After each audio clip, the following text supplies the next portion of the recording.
want to say that it is truly an honor to be here today speaking in front of all of you. Auditors and chief auditing officers are some of the most important people in any organization. I had the same misconceptions as most others do about your profession.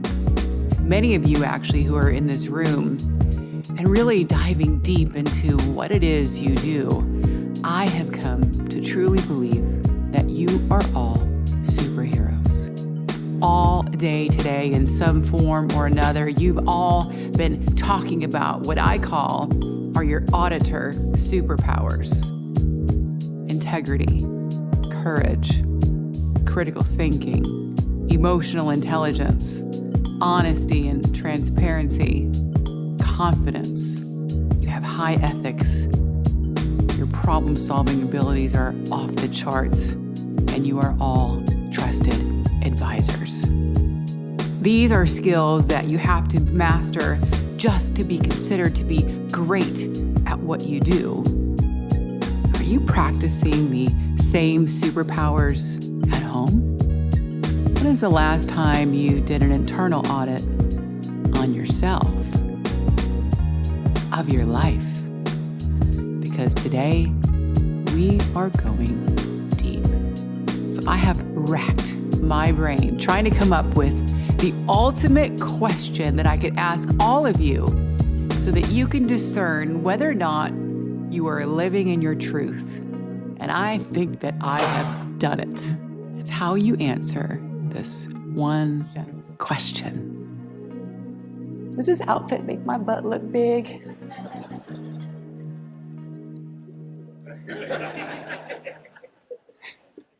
I know that I've convicted some of you already, but in all seriousness, today I'm going to challenge you to do what you do best.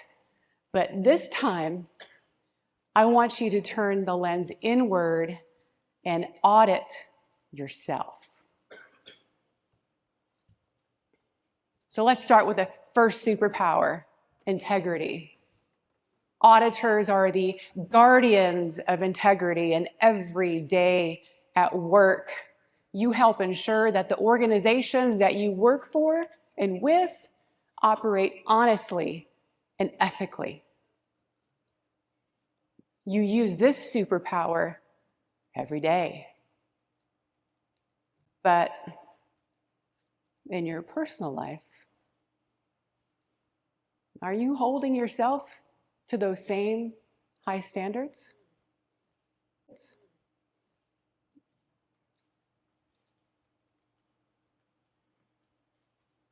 Are you living in alignment with your own values? Or have you let those little compromises chip away at your highest values and your integrity?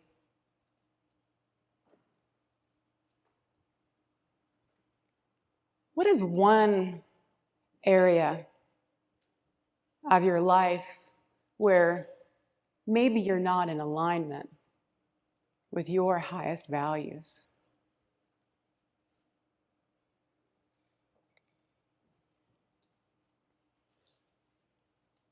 Courage. It takes courage to have those difficult conversations that you have every day at work. It takes courage to stand up and speak up when you know that something isn't right. It takes courage to make recommendations when you know that they might not be popular. Every day at work, you embody the statement that there's never a wrong time to do the right thing. But when was the last time that you were courageous for yourself?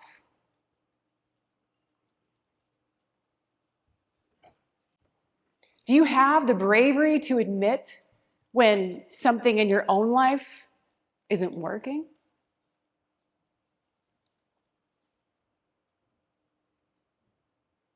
Are you courageous enough to take risks for your own growth.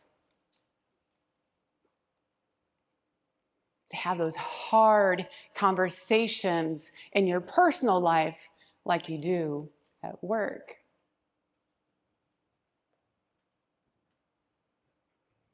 I want you to think of an action that requires courage for you to do. And I challenge you to commit to taking that action today.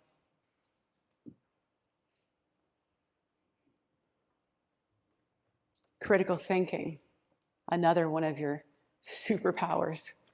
It is unbelievable how you are able to think like this on a daily basis. I don't know how you do it.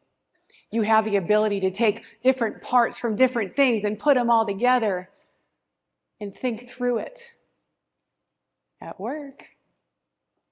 But in your personal life, are you applying that same level of critical thinking to your own habits, your own priorities, and your own goals? Are you wasting energy on things that don't serve you? Are you still doing your outdated systems in your personal life when you know they need upgrading?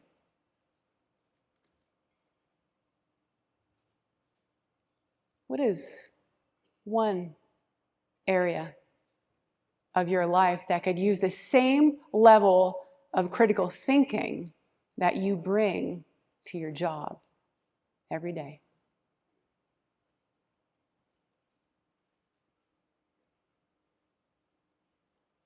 Emotional intelligence. This is another superpower. You guys have to be crazy good at this. Emotional intelligence, when you have it, it enables you to navigate the sensitive and difficult conversations. It enables you to keep your cool and maintain your professionalism. At work, you can read a room and you understand everyone's emotions before you have the conversation.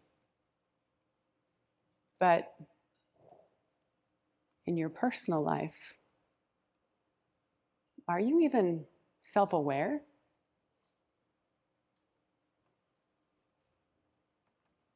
How often do you check in with your emotions?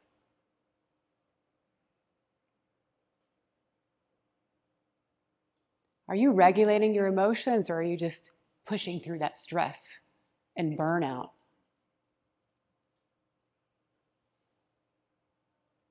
If your emotional health were a balance sheet, would you be in the black or would you be overdrawn?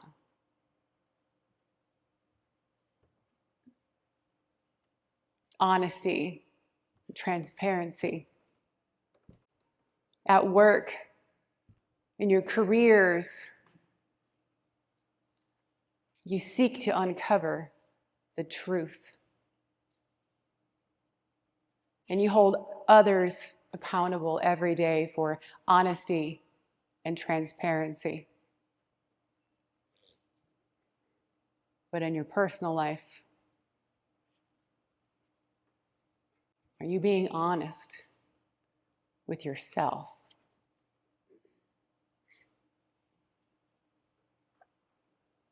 Are you transparent with your needs, with your emotions, with your boundaries, or are you hiding behind denial, excuses? Are you? What is one hard truth that you have been avoiding? That you've been trying to avoid facing, actually? Commit to facing it.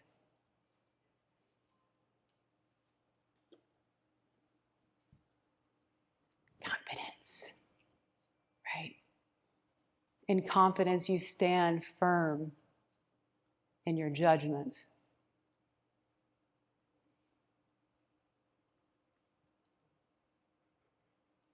But in your personal life, do you approach your own challenges and decisions with that same level of confidence? Are you letting those limiting beliefs hold you back?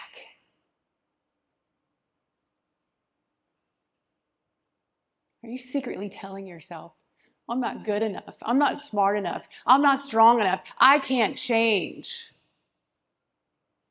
Doggone it, people like me. Sorry. I had to throw something in there. Right? Made myself laugh. But are you? Are you internally? What's your internal dialogue like? Do you second guess yourself or play small? I just want you guys to think about that one for a few moments.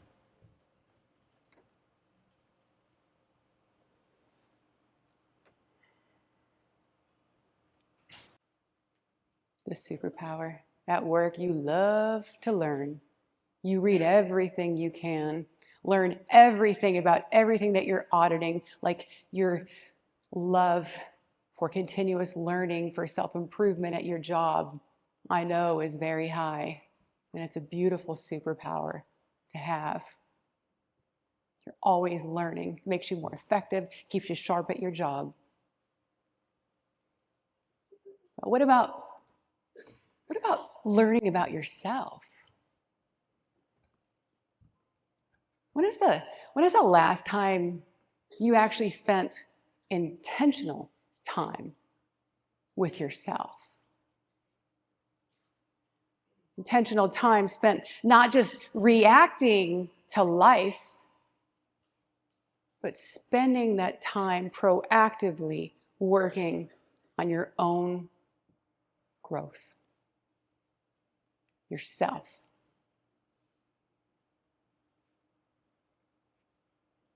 High ethics.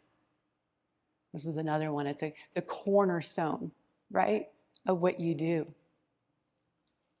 You have to operate in the highest in this.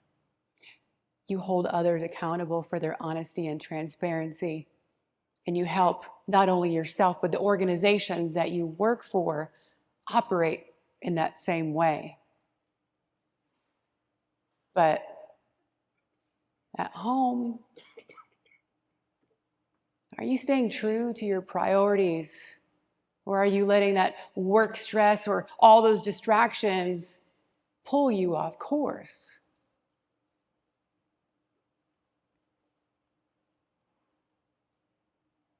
What are maybe 2 or 3 things in your life where you know that your actions are not aligning with your highest values?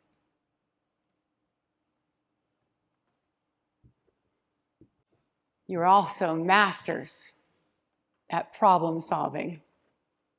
You take a balled up bunch of yarn and you make a beautiful tapestry out of it somehow, and you put it together in a report and you hand it to people so that they can understand. You're masters at this at work. But in your personal life, oops, went too far. It's not letting me go back. Do you approach your problems the same way? Do you treat them as opportunities to find solutions, or do you just let those problems linger?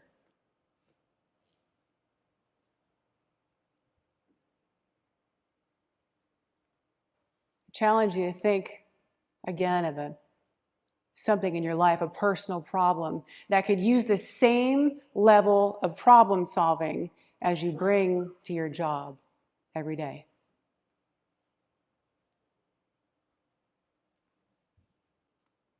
And finally, trusted advisors. Whether they admit it or not, the people in your organizations need you. At work, they come to you for strategy and advice, because they know your superpowers and they know how you operate. At work, they do this every day. And at work, you are the trusted advisors. But if I asked your friends and family if they felt the same way about you at home, what would they say?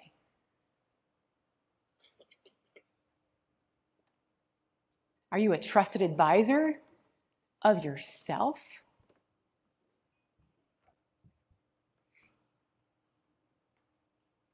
Are you honest with yourself about what is working and what is not?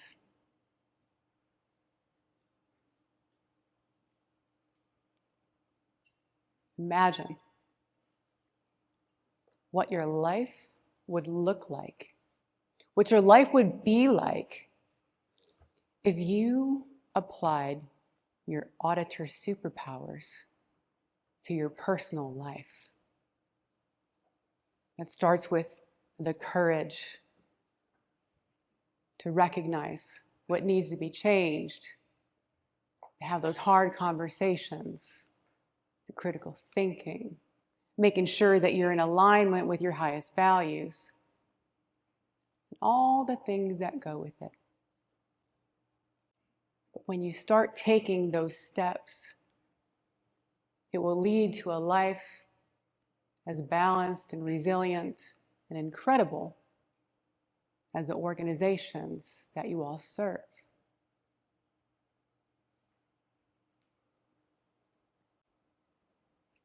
And as I'm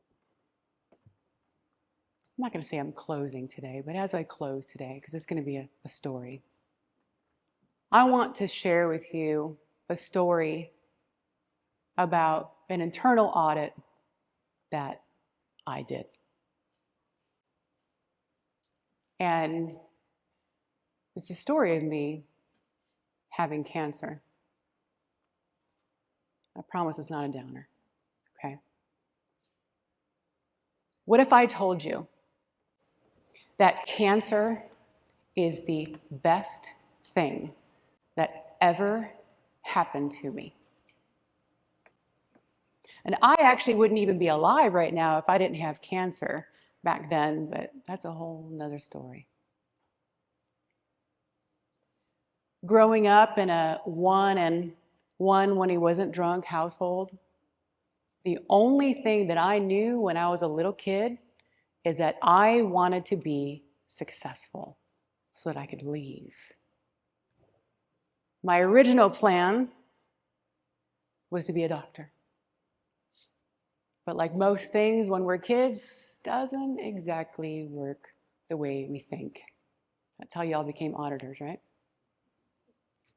I know. When I was 19, I got into the mortgage business. And I dominated. By the time I was in my early 30s, I had it all.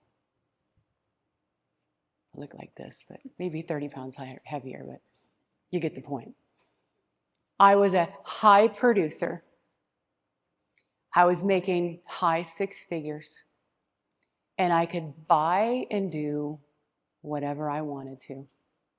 On the outside, I looked like this. On paper, I was great. But at the same time I was a high producer, I was a low wife, a crappy friend, a horrible stepmom. I was a jerk. At the same time that I made high six figures, I thought that success meant that you had to work all the time. And I single-handedly ruined every vacation, every weekend, every holiday, every evening with my family. Because I was always working. And even though I could buy and do whatever I wanted to, the truth was, I was never satisfied. I was never happy.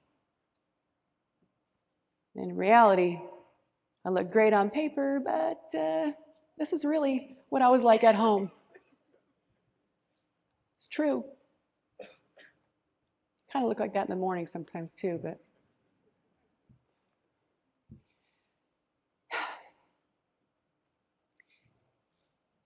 it's interesting because, again, at work, it was polished Jen, the top of my game, untouchable, a little arrogant. But at home, that's who I really was. I wasn't living in alignment with my truth at all. There was one Jen at work, and then the real Jen was home. Like that. In June of one year, out of nowhere, I started getting these really bad pains in my throat where I couldn't even swallow without it being an excruciating pain. But I was too busy to go to the doctor. Are you guys too busy to take care of yourselves? I had a doctor's appointment about 2.5 weeks-ish in the future for something that was completely unrelated. And I decided that I was just going to wait until then to take care of my problem. The day of my doctor's appointment, I actually almost canceled it because my phone was ringing off the hook. I had like 1,000 million text messages and a whole inbox full of emails. But I decided I was going to go anyway. And the doctor finishes his exam again. It was for something completely unrelated. And he's like, "What else you got going on, Jen?" I said, "Well, my throat. Can't swallow. I couldn't even swallow water without being in excruciating pain on that day." And I said, and my voice started getting really raspy. And it's just come on all of a sudden over just 3-week period. And so he starts feeling my throat. And he said, "I'll be right back." Now, I have had a lot of medical issues in my life. And I used to say at that time that I got them all out of my system before the age of 35. Not true. I had 2 more. But I learned that when a doctor says, "I'll be right back," it's never a good thing, ever. He was gone for like 10 minutes. And it felt like an eternity to me because my phone was just ringing and text messages and emails and all these things. And I almost left again because I'm like, I can't deal with this. I got too much stuff to do. So he comes back and he's walking like this. He's got a business card in his hand. And he's like, "I hope you don't have anything else to do today." And I looked at him, I started laughing. I'm like, "Are you freaking kidding me? Yes, I have so much stuff to do today. You have no idea. I almost left a few minutes ago." And he said, "No." He said, "You have something major going on." And I just went and called a good friend of mine. And he's waiting for you right now. You need to go. You need to clear your schedule. Here's his business card. Go. So I did. 3 days later-ish, I got the call. "Jen, you have cancer." And when you get this call, you never forget where you were, what you were doing, what you were wearing.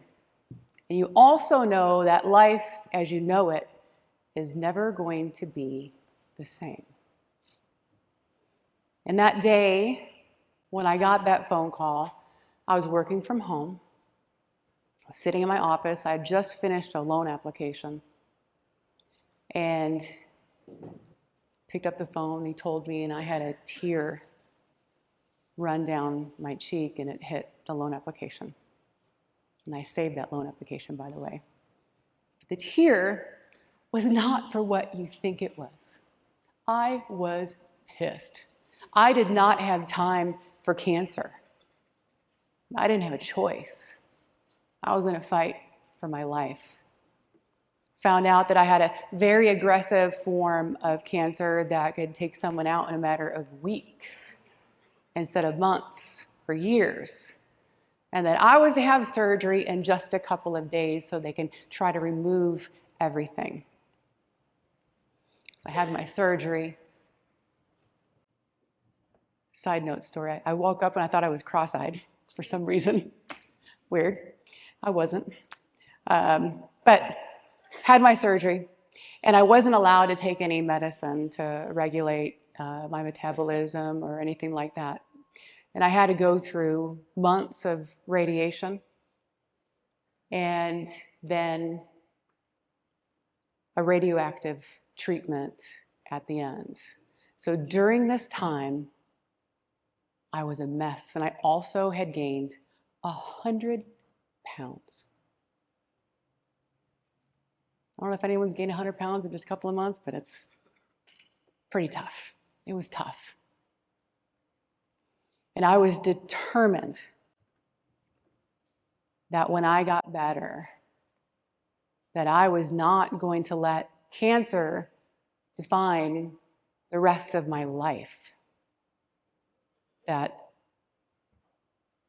I used to smoke, right?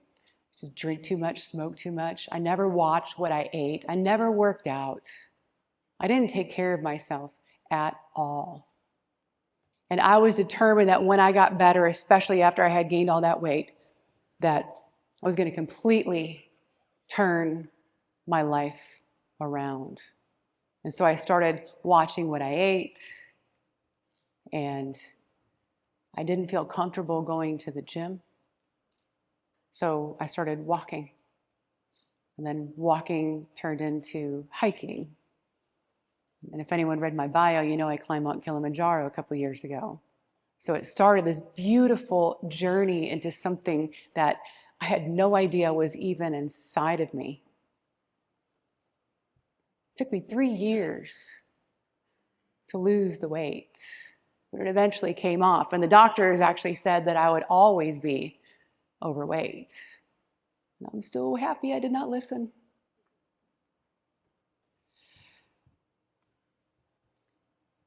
But even with that, I was like, I have to figure this life thing out, this success thing out. How can I still live at the level that I was accustomed to living at and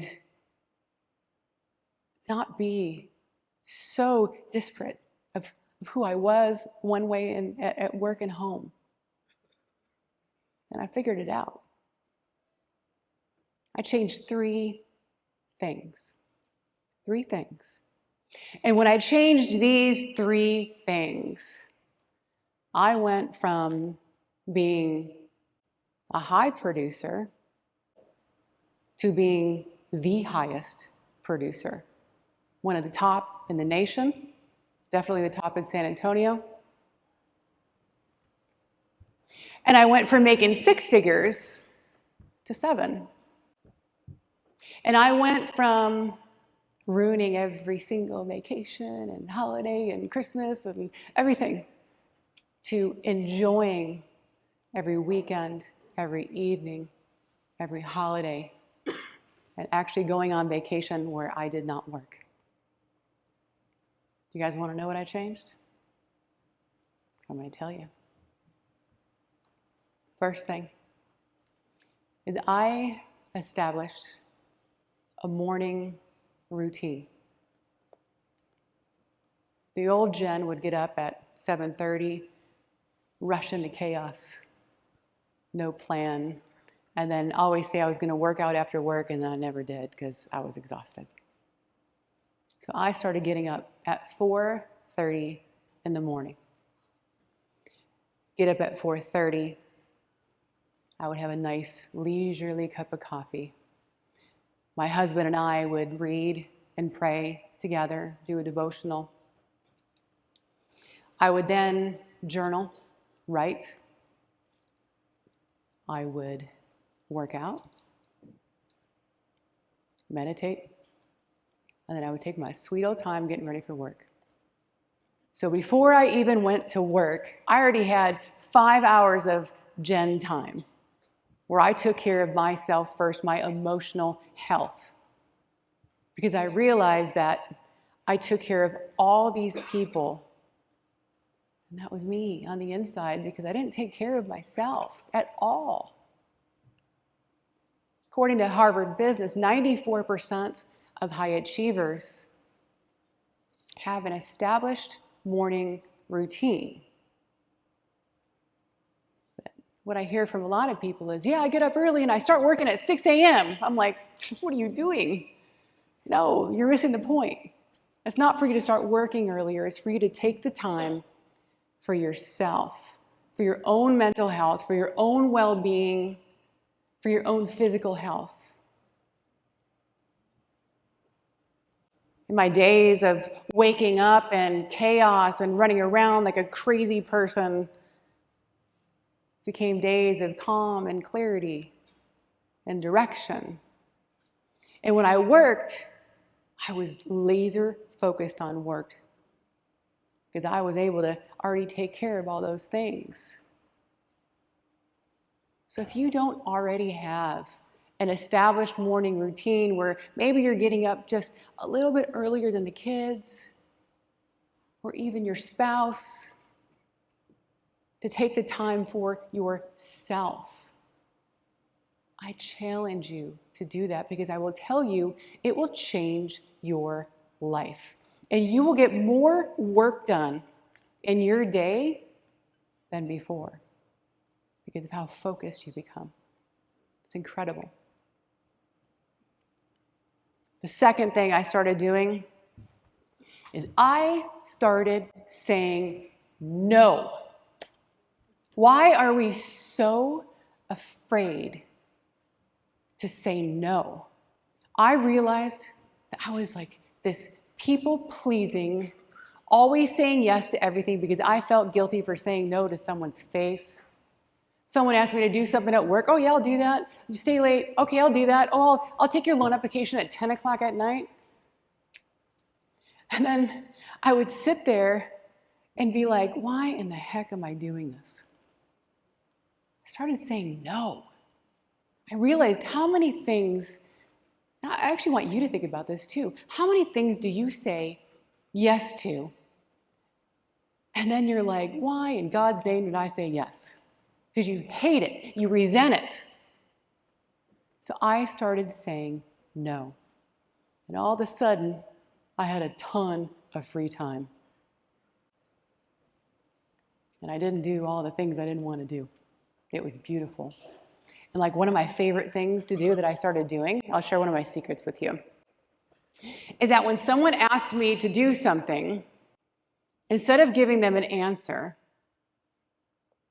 I said, let me check my calendar, let me review my commitments, and I will let you know if I'm able to do that or not. So it saves you if you feel bad, right, about saying no. It's a little trick. And it works because then you have time to discern, number one, do I really want to do it? Number two, if I do really want to do it, what am I going to have to give up instead? Try it. It works. It's beautiful. And then the third thing I started doing is I stopped thinking that I had to do everything myself. Why are we so afraid to even ask for help? I used to think that I was the only one who could do these things. I'm talking at work and at home. I had a big staff, but yet I thought that only I could do it right. No one else could do it. I could do it faster, so I just kept on doing more and more and more and more and more myself. So I started asking for help and empowering the kids, empowering other people, my staff. And what happened was they could do it. And they did it well. And I had a lot more time and a heck of a lot less stress, and all those things got done. So establish a morning routine. Say no, draw clear boundaries around your time, when you work, what you will do, what you won't do. And ask for help. That's all I did, guys. It wasn't some magic formula, but it took my career, my life, everything, and elevated it. I'm like, it doesn't have to be like that. So I tell you all of this today, and I share this with you today because if you're one way at work, but another way at home, it will eventually catch up to you. It will. May not now, but it will. And doing an internal audit on yourself, who you are, your values, your actions, all of those things can change your life. For me, it was a diagnosis of cancer.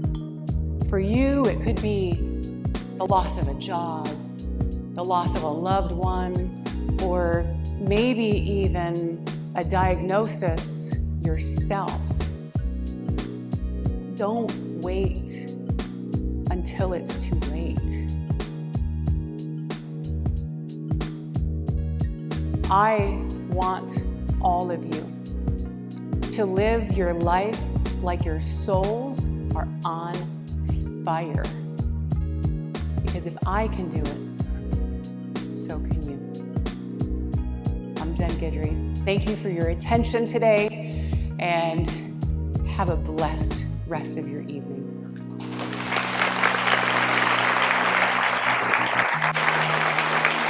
Thank you.